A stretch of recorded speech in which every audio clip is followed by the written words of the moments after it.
The first frost and the last harvest. The wind came early that year, long before the leaves had finished turning gold, long before the last apples could be picked, and before the wheat could be threshed. Winter came. It howled across the low hills of the village of Eld Hollow, shaking the trees like a beast waking from sleep. The cold did not knock gently. It slammed the door open, uninvited.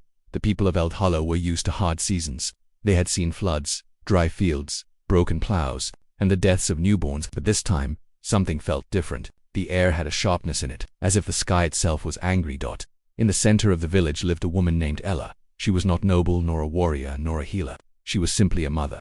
Her husband had died 3 winters ago, fever taken him during a storm. Now she raised 2 boys on her own, Edric, the older one, barely 13, and Toma, the younger, only 7. That morning, Ella stood at the edge of the barley field, her hands red from the cold. The last harvest had come in too early and too thin. Rats had eaten half of it. What remained was not enough to last till spring. She looked toward the hills, where black clouds were building. "We don't have time," she whispered behind her. Osric, the village chieftain, walked slowly with the help of a cane. His beard was white, long, and twisted like old rope. He had seen 60 winters. Many had died younger. "The gods are impatient this year," he said, standing beside Alel. "They take and take," she answered, "and we keep giving." Osric nodded. "This storm, it may be worse than the great frost of my father's time." Aloa didn't reply. She was thinking of her boys, thinking of the root cellar already too empty, thinking of the cold fingers that would soon creep into every crack of their hut. The village of Eld Helluelo was not rich. It had no stone walls, no church bells, and no soldiers. Just 30 families, a small stream, some goats, and muddy paths that turned to ice in winter.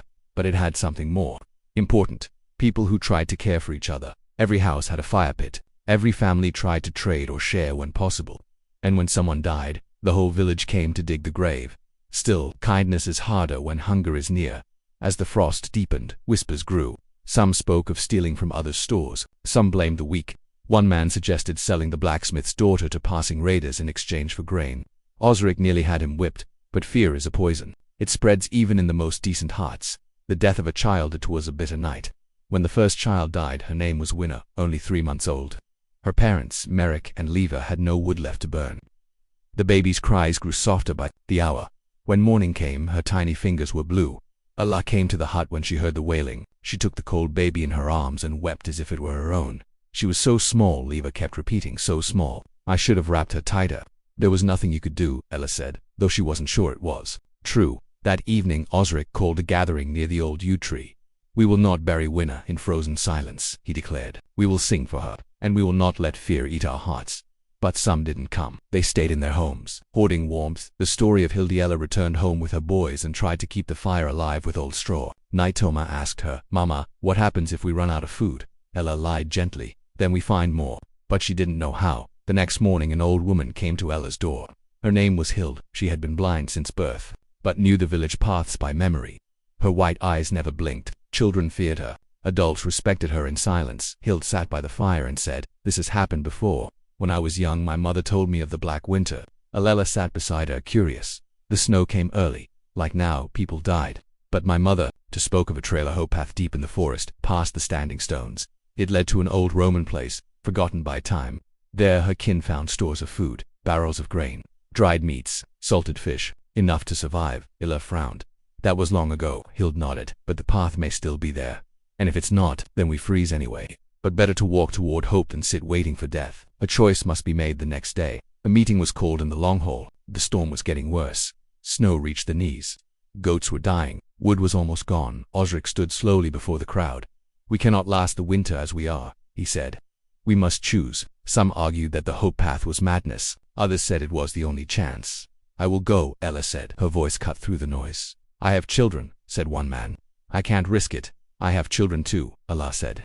"That's why I must." In the end, 6 people agreed to go with her. A hunter named Wolf, a silent man who had once been a slave, Bruni, a young girl with a sharp mind, 2 brothers, and a boy named Aaron, who had lost both parents last winter. They would leave at dawn. Osric pressed a bundle of dried herbs into Allah's hands.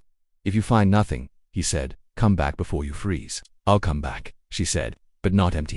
The wolves beneath the snow. You can run from hunger, but it will follow. You can hide from cold, but it will find your bones. But if you hold on to each other, the storm might pass. The snow had no mercy. It did not wait for the sun to rise, nor ask permission before blanketing the land in silence.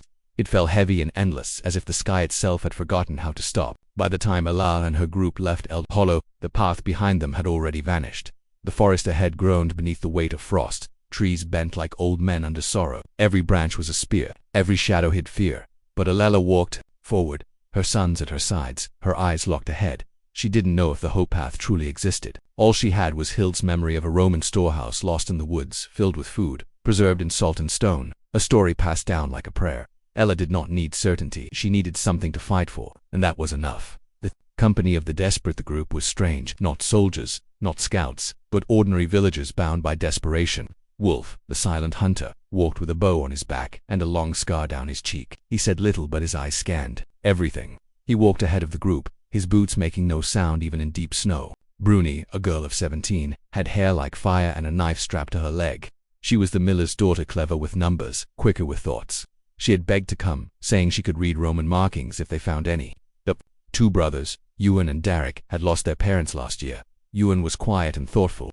Derek was loud and foolish, but strong. They argued often, but their bond was unbreakable. Then there was Aaron, a boy of 10 who had seen more death than most grown men. His mother had died giving birth. His father had frozen hunting deer. He walked beside Allah's youngest, Toma, as if protecting him gave him a reason to live. Into the white silence for 3 days they walked. Snow fell without end. The trees offered little shelter. Wolf found a cave the first night, and they crowded together inside, sharing warmth like animals. The fire sputtered, barely alive. Bruni told stories, half lies, half dreams, to keep spirits up. Alela held her boys close each night and whispered of green fields, of berries in summer, of warm bread. It was not for them, it was for herself. On the 4th day, they reached the standing stones. Hild had spoken of ancient monoliths covered in frost and moss, taller than any man. The sight sent shivers through their backs. It felt like a line had been crossed from the world they knew into something older and darker. Past the stones, the forest grew wild. No paths, no markers, just whitened trees and the howling wind. The first wolf that night, Wolf did not sleep. He heard it before. He saw it, a sound like bones snapping beneath snow. He rose silently, nocked an arrow, and scanned the dark amber eyes stared back. 1 wolf, then 2, then 4. He did not fire. He waited. At dawn, he told the others. They're following, he said. Simply. Bruni frowned. Why haven't they attacked? They're waiting, Wolf said. They know we're weak, and they're patient. The group moved faster after that. Each night, the howls came closer. Alela carried Toma more often now. His small body had grown colder, his breathing shallower. She wrapped every blanket around him, sacrificing her own warmth. She whispered stories into his ear until he slept, but she saw the blue at his lips. He was slipping. The boy in the blizzard on the 7th day. It happened. They had stopped to rest, huddled near a fallen tree. Snow was waist deep. They had barely eaten in 2 days. When Alela turned, Toma was gone. Panic seized her chest. Toma. Everyone scattered, calling his name. Don't answer, no answer, no tracks. The snow had covered them already. She fell to her knees, screaming into the white void. Please, he's just a child. The wind did not care. The trees did not answer. Then they heard it, a small voice. Mama Ayala ran. She didn't think, didn't feel the cold, just ran toward the sound. She found Toma curled beneath a tree. His eyes were open but empty. She pulled him into her arms. His skin was ice. No, no, no, she whispered. Not you two, please. The others arrived. Wolf knelt, placing a hand on the boy's chest. He's alive, he said, but barely. Bruni knelt beside them. We need fire. Now. They lit it with the last of the oil. Alela held Toma close to the flame, singing to him through tears. He blinked, and slowly he spoke. I saw Papa. Alela wept harder, but she smiled. Maybe he's watching us. Maybe he's helping the man who wanted to leave him. Later, when Toma slept, Derek spoke. He almost died because we stopped. Lela turned, her face full of quiet fury. A child, and we're starving. Derek shot back. If we stop for every weakness, we all die. Wolf stood. Say that again, he warned. Ewan pulled his brother back. That's enough, Derek muttered. We can't save everyone. Ella said nothing. She simply looked at her son, wrapped in furs. Still breathing, she thought of Winner, of the grave that was just snow and stones. She would not dig another one. Not yet. The river of bones on the 9th day. They reached a frozen river. It glittered under the pale sun, winding through the trees like a silver snake. But along its edge were bones. Animal, yes, but also human. Old, picked clean, a sign they were near the Roman ruins. Bruni studied a broken stone marker. This word, she said, it means grain. Wolf knelt. Tracks, dear, Ewan asked. No, Wolf replied. People bare feet. Not long ago. They followed the river north. As night fell, a shape rose in the distant stone walls, half buried, cracked by time. The old Roman outpost. They had found it, but someone was already there. The gate was broken. Smoke curled from inside. Someone's living here, Wolf said. They crept in quietly inside. There were fires, crates, salt barrels, food, but also people, about a dozen. Dirty, thin, hollow-eyed. They stared at the newcomers with suspicion. A man stepped forward, holding a knife. His teeth were broken. His eyes were like stone. "This is ours." Ella stepped forward. "We're not here to steal. We're starving. So are our children. There's not enough," the man growled. "You have barrels of grain. We earned it," he snapped. "You don't know what we've done to keep it." Behind him, a woman looked at Toma. Her face softened. "He's just a boy," she whispered. "He's not my boy," the man replied. "But he's someone's," she said. "I remember when my daughter looked like that." Silence. Alela stepped forward again. "We're not enemies. We're survivors, like you." The man lowered the knife slowly and the woman stepped forward with bread. "Then eat." 2 fires in the snow that night. 2 groups shared a single fire. Not with joy but with understanding. Stories were told. Losses shared. Alela learned the man's name was Harwin. He had lost 3 children. His heart had frozen like the river, but now, watching Toma eat, some warmth returned. "We can't stay long," Ella said. "But we thank you," Harwin nodded. "We'll give you what we can spare." It wasn't much, but it was enough. They would walk together the next morning. The 2 groups joined forces. More mouths. Yes, but also more hands. More hope.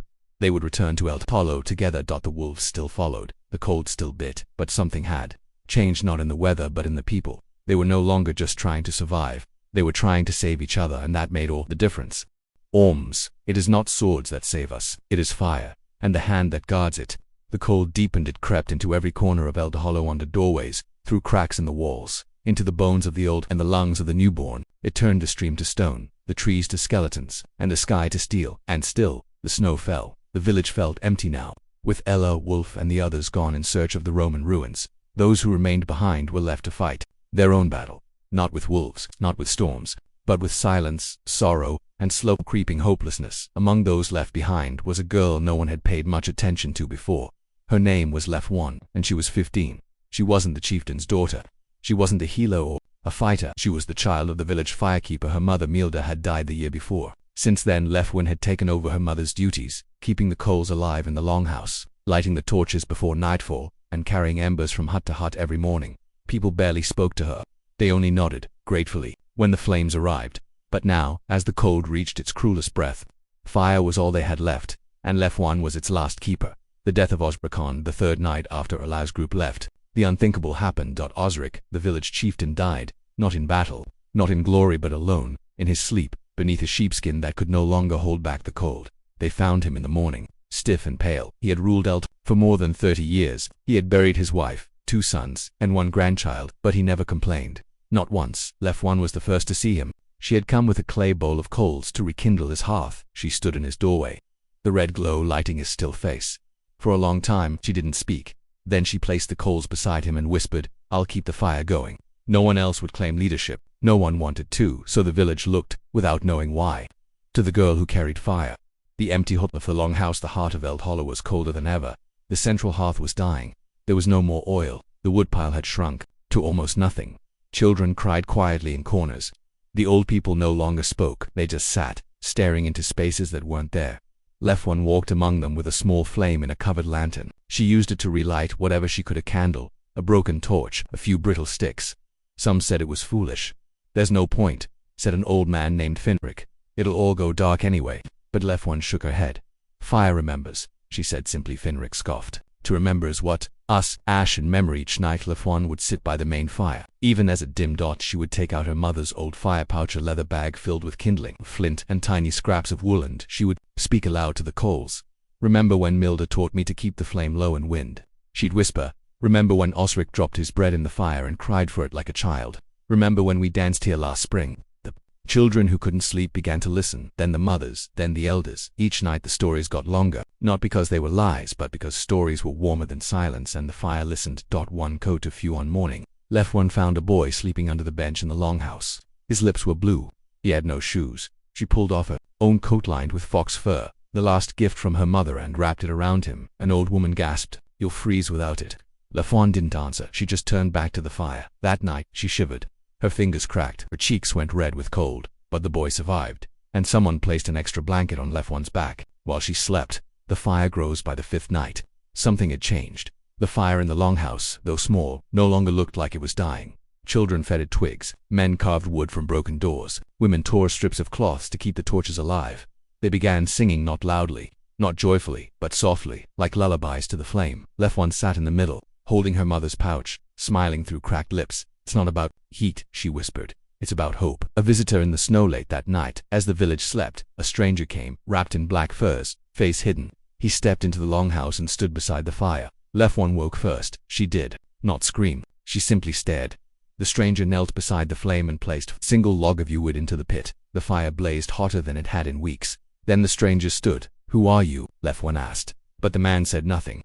He walked to the door, paused and turned. "You kept it alive," he said. His voice was soft. "That's enough." Then he vanished into the snow. Some say it was Osbrick returned in spirit. Some say it was a god. Left one said nothing. But from then on, the fire never died again. The promise on the coldest night of all. Left one stood before the village and made a promise. "I can't give you food," she said. "I can't stop the storm. But I will not let this fire go out. Not tonight. Not until the others come home. And not even after that. I will carry it on my back if I have to. I will sleep beside it. I will give it breath until I can't breathe anymore." She looked at the faces around her. "And if I fall, someone else will keep it. Because the fire is us. It's what we've loved, who we've lost, what we remember." Tears froze on cheeks that night, not from sorrow but from purpose. And so the fire lived when Ella and her group returned 2 weeks later.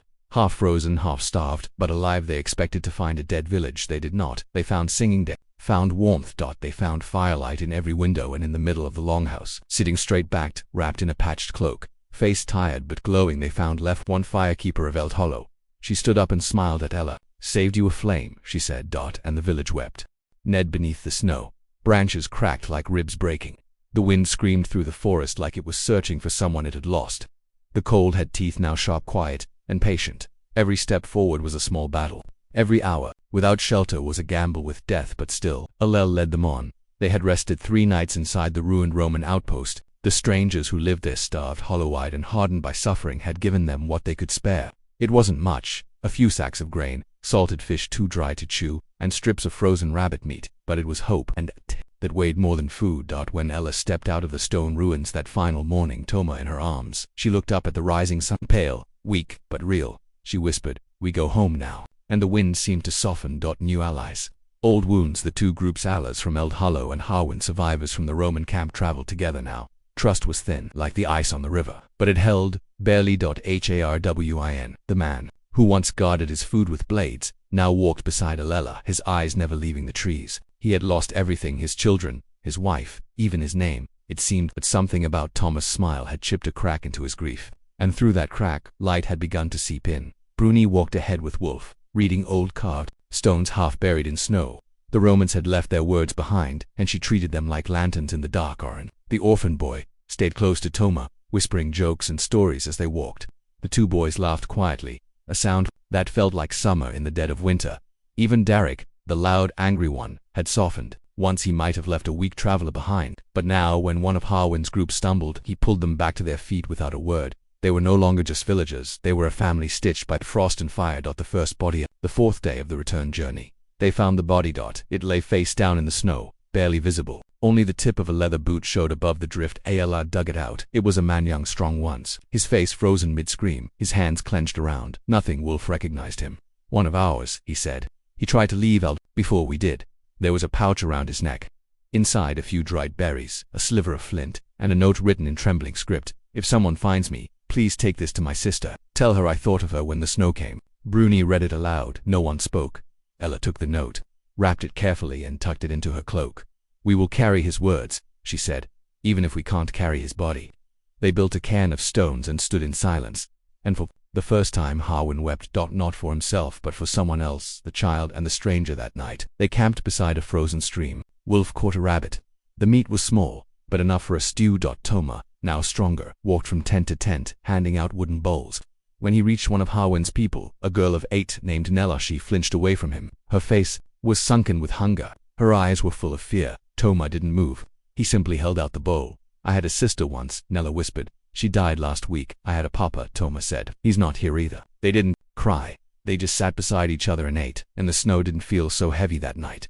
The sacrifice on the 6th day. The storm returned. It came fast, angry, as if winter had realized it had let them get too far. They found shelter under an overhanging cliff, but the wind pierced even the rocks. One of Harwin's group, a man named Thol, began to cough blood. His breath came in rattles. "We can't carry him," someone whispered, but Bruni knelt beside him. "He was a father," she said. "That's enough to fight for." Thol looked at Harwin, and with a trembling hand, placed something in his palm, a small, carved wooden horse. "My son made this," he rasped, "before the fever." Then he closed his eyes. Harwin gripped the horse tightly. "He'll be remembered," he whispered. They burned Thol's body. Using part of their firewood, it was a loss, but also a promise. The snow that spoke on the seventh night. As they camped on a hill, strange things began to happen. Wolf saw it first. Shadows in the snow. Figures walking where no one had stepped. Bruni heard voices soft like whispers in a dream. "They're just echoes," she said, "memories." But Aaron disagreed. "Maybe it's the ones we left behind, walking with us." Alela believed him. She sat that night staring into the snow, and thought she saw her husband.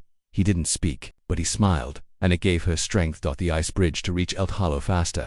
They had to cross the frozen river again, but the ice had thinned. Wolf tested it. "Too dangerous," he said. "It might break." But they had no choice. One by one, they crossed slowly, carefully, breath held halfway through. The ice cracked. A scream. Bruni had fallen through. The current pulled at her, cold as death, without hesitation. Derek dove in after her. He grabbed her arm, kicked forth the water. They emerged, gasping, shaking Harwin threw furs over them. Wolf built a fire in seconds. Bruni looked at Derek, stunned. "You saved me." He shrugged. "You'd have done the same." She nodded. She would have the hill above El Hollow at last. On the 12th day they reached the final hill, below them buried in snow. But alevle El Hollow smoke rose from chimneys. Lanterns flickered in windows. The longhouse glowed like a memory.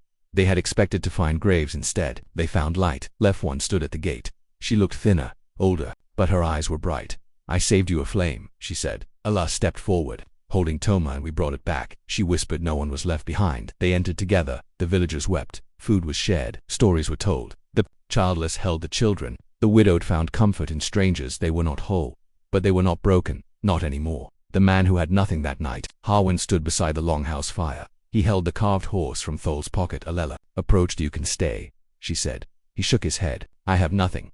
"You gave us food," she said. "You protected our children. You dove into freezing water for a girl you'd never met. You have something." Harwin looked at the flames. Then slowly, he handed the wooden horse to "Left one, keep it," he said. "So he's remembered." She took it in both hands. "I promise." Not just survivors. They were no longer just people who had lived. They were a village that had remembered how to care. The graves they had dug were not signs of defeat, but proof of love. They had endured starvation, storms, loss, and doubt, but they had not let the ice inside them. The wind no longer howled like a wild beast. It whispered now, cold and cunning, slipping through every crack in the wooden walls and every seam in the threadbare tunics. Yet inside the village of Kaya Hollow, something was stirring. Something not even the bitterest frost could silence. It was not fire in a hearth or warmth in a blanket. It was something deeper, something unbreakable. It was hope. The people had lost much, too much. The old had died quietly in their sleep.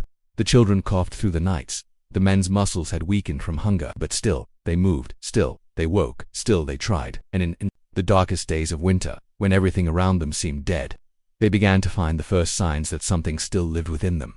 Isla, the girl once considered too fragile to be of use, now walked the fields each dawn. There were no crops left, but she looked not for food, but signs and nil tracks, frost patterns, fallen feathers. She was learning. She listened when the wind shifted, when the sky turned silver.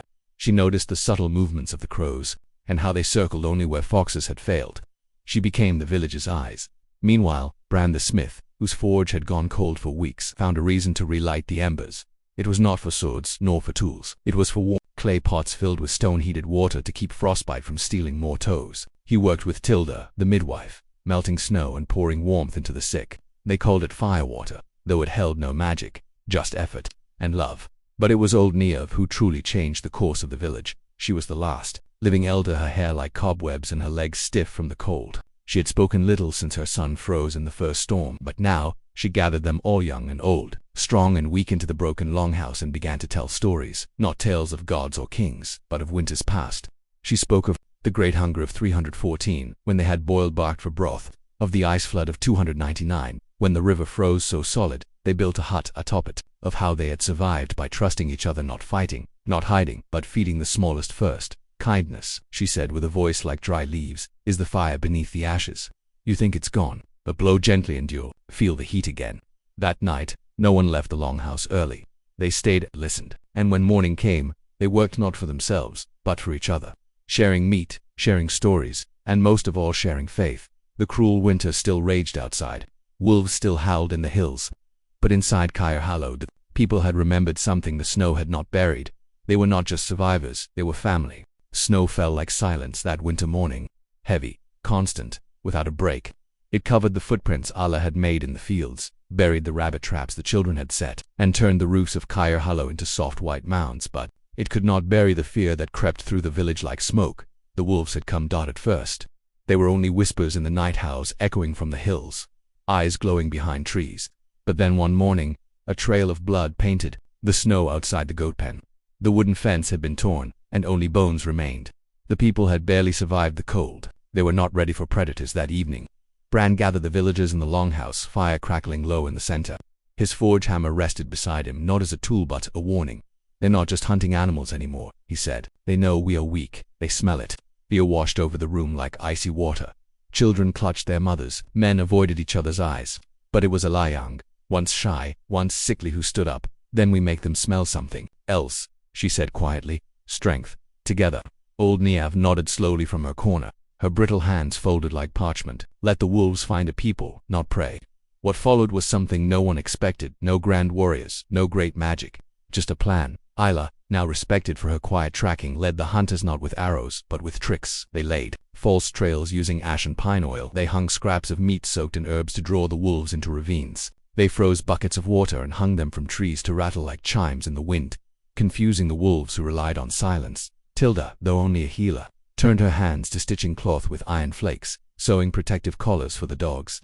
Children carved whistles from reeds. Elders sharpened wooden stakes, not to kill but to protect the livestock pens. And every night, while the wind howled and the wolves waited, the people came together to eat what little they had and to sing. Yes, sing, not loudly, not joyfully, but softly, like a lullaby for the bones of the earth. Old songs, forgotten ones, passed down from winters even crueler than this one. The songs reminded them of who they were before the hunger, before the fear. That then came the night the wolves came close to close. Isla had stayed out late, trailing the scent of a dying buck. She saw them before they saw her. 5 wolves, lean frost on their fur, teeth bared in silence. She didn't run, she didn't scream. She stood still, holding out a burning branch from her satchel. One wolf lunged, but at that moment a whistle pierced the air, not from Ella but from the trees. It was Dane, the quiet boy with a limp leg who had followed her.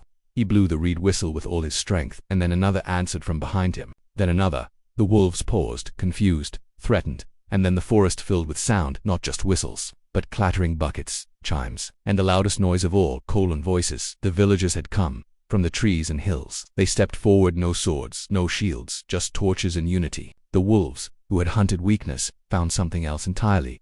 That night, no blood was spilled, no one died, and the wolves did not return. Inside Kayahalo, Ayla's hands trembled not from fear but from pride. They had not defeated nature, but they had faced it, together, and that was enough. That night, old Niav whispered before sleep, "When beasts come to the door, let them see the fire behind your eyes, not just the fear in your heart." The village had become something greater than survival, that had become defiance.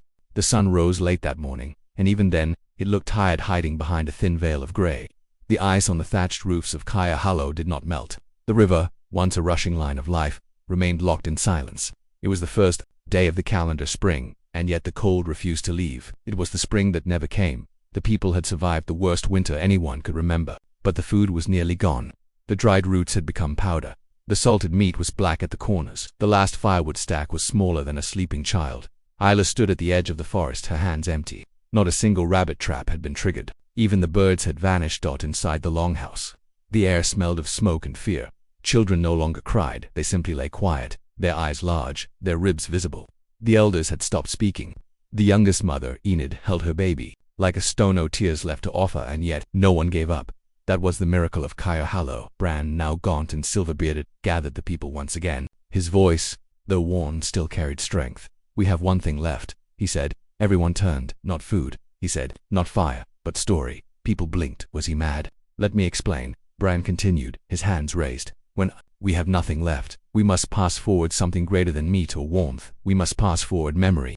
That night, every soul gathered in the longhouse. No bread, no soup, just a single candle, one light against the dark. Then Bran told the first tale. He spoke of the first time the Romans left, and Kayahalo nearly fell, of how his grandfather stood alone with a rusted spear and saved the village. Then old Niev, her voice like dry leaves, told of the great fire that once scorched the valley, and how a girl with one leg carried 2 babies on her back through the smoke. Then Enid spoke, her voice cracking. "Let me tell you the story of the boy who gave me bread when I was starving," she said, looking at Dane, "and never asked for thanks." The candle flickered, but no one moved, no one slept. It became a night of memory, of names to children, too weak to play, now sat upright, listening. For the first time in days, their eyes were wide with something new, hope, because stories gave them more than warmth. They gave them identity. They were not just cold villagers in a dying winter. They were part of something old, something unbroken, something sacred. They were the children of fire and frost, of wolves and wind, of people who did not run. And then, a miracle. It came quietly. No drums, no trumpets, just a knock at the village gate. Isla, half asleep, opened it, and there they were. Travelers, a line of people on sleds pulled by oxen wrapped in bare hides covered in frost, but alive, dozens of them. A neighboring clan, long thought lost. They had heard the stories carried on the wind, whispers of Kaya Hollow, a village that did not fall, and they had come not to take but to give. Jerky made from elk, dried apples, firewood, even herbs. Tears came freely now. No one hid them. The 2 clans, once strangers, now stood together by the fires. Songs were sung, bread was baked, children played again, and above them all the first drop of water fell from the trees. Not snow, not ice. Melt, real spring. Isla turned her face to the sky. A single tear slid down her cheek, not from sorrow, but from the strange forgotten feeling of sunlight. Kaya Hollow had survived, but more than that, it had become a beacon, a legend. And that was the truth Bran would later write. Scratched into birch bark, wrapped in leather, buried near the roots of the old oak. We did not survive because we were strong.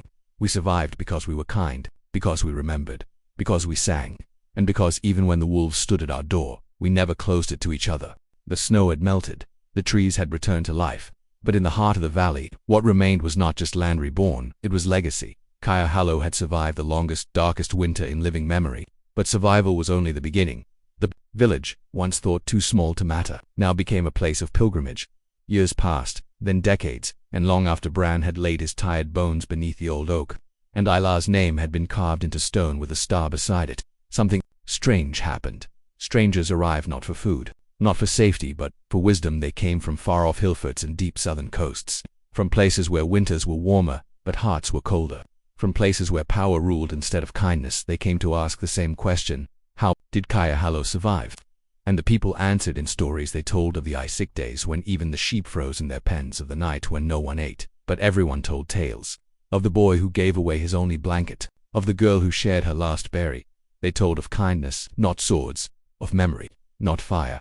And something began to shift. Isla's granddaughter, her name was Lyra, born after the frost but forged in its shadow, where Isla was quiet and brave. Lyra was fierce and loud. She had her grandmother's sharp eyes, but none of her hesitation.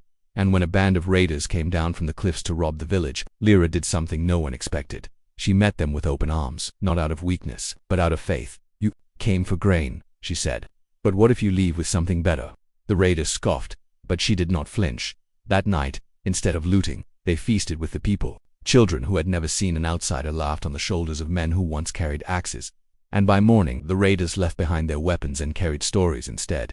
The school beneath the oak began as a single log and a girl with a charcoal stick. But soon, under the shadow of the great oak, the first school in the known north was born. They taught how to snare a rabbit, how to treat frostbite, how to weave warmth into words. And always, they told the tales, the stories of survival. They were written on bark, then scratched into stone. Later, when visitors from the south brought ink and scrolls, the tales of Kaya Hollow were copied and sent across the land. When the king came, it happened 50 years after the famine. A golden cart, wheels lined with silver, a company of guards, a scribe, and a king. He had read the stories. He wanted to know, was it true? Had one village endured without war? He sat in the longhouse newly built, but still warmed by the same ancient fire pit. Lyra, now old and silver-haired, told him, "We survived because we shared what little we had." The king asked, "What about punishment? Discipline?" She smiled. "We had that too, but not in the way you know it. We punished with silence, not whips. We taught with example, not fear." The king left with more than just stories. He left with shame. And 2 years later, in his own kingdom, laws were written. New ones, gentler ones, based not on conquest but on care. And in the bottom corner of the royal charter, a small carving, an oak tree and a single flame, the stone of names. As generations passed, Kaya Hollow became legend. Some said the stories were fantasy, that no village could live through such cold without bloodshed. But the names remained: Bran, Isla, Dane, Enid, Lyra. Each name carved into a ring of stones near the heart of the village, not for glory, but for remembrance. Because memory, Firehallow always taught, was the most powerful fire. 1,000 winters later, in what was once Firehallow, a child touched the stone with her mittened hand. She didn't know all the names, but she knew one thing. This was a place where people did not turn against each other, even when they were starving. Even when the cold came like a curse, she turned to her father. "Is it true?" she asked. He nodded. "They lived through the coldest winter the world had ever known," he said. "And they lived," he whispered, "by loving each other more than they loved their own safety."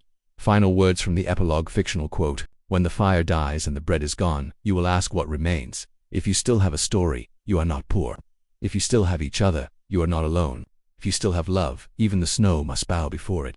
The road was stone now, not dirt, not ice, not the thick muddy paths of ancient times, but clean-cut, golden-veined roads laid by kings who never once starved, never once froze, and never once shared. And yet on this fine road, under the shadow of a mighty capital city, 3 children walked barefoot, wrapped in patchwork cloaks, stitched from history itself. They were not beggars, they were not thieves, they were descendants of Firehallow. The king's law had changed, but the kingdom had not. King Halric IV had once signed the Firehallow Charter, a document born from the wisdom of frost and fire. He swore to govern with gentleness, but as the generations passed, his descendants forgot the famine, forgot the names, forgot the oak. Now, the king ruled from marble towers. He built silos while the poor scraped grain from gutters. He held feasts while the sick ate snow. He outlawed begging but taxed blankets.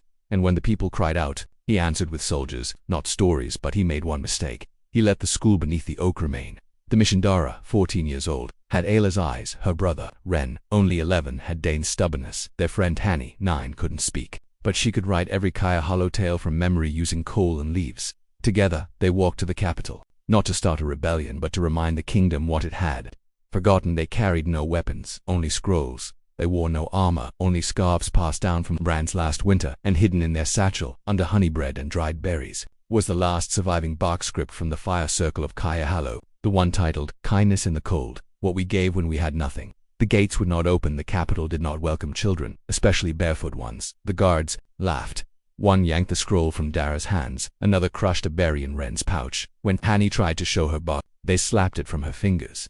But something strange happened next. An old woman, wrapped in silks, stepped forward. She held out a coin to the guards, but then she turned and knelt to the children.